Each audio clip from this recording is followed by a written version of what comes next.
و امتہ اجمعین۔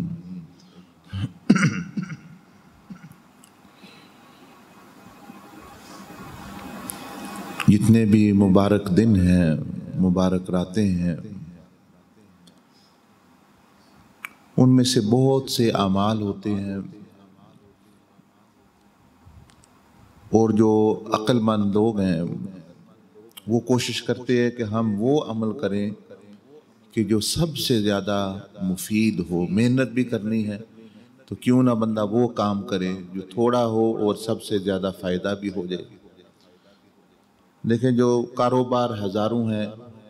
لیکن بندے وہ کاروبار کرنے کی کوشش کرتے ہیں جس میں پیسہ کم لگے، نفع زیادہ ہو، وقت کم دینا پڑے، نفع زیادہ ہو، تو ہر ایک کی کوشش ہوتی ہے کہ ایسا کچھ پتہ چلے۔ تو اچھی بات ہے، یعنی انسان کا وقت بھی بچتا ہے اور نفع بھی زیادہ ہوتا ہے۔ نبی اکرم سید الموجودات صلی اللہ علیہ وسلم نے رمضان سے پہلے ایک مرتبہ